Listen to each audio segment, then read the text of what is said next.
এইবার বুঝলাম জামাতের সংসার কোনো জায়গায় কেন টিকে না।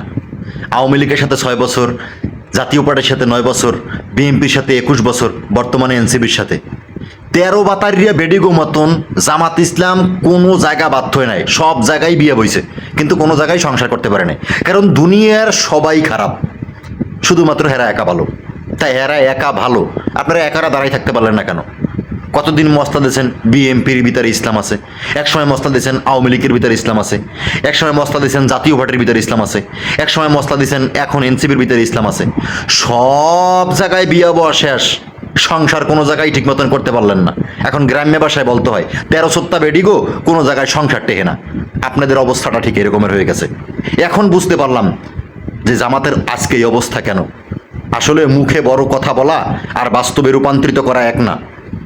বিয়া তো বহুত জায়গায় বসলেন, আরে ভাই এই কথা শুনে যারা বকা দিবেন তারা একটু ইতিহাস ঘেরে দেখেন, আমার কথা সুস্পষ্ট।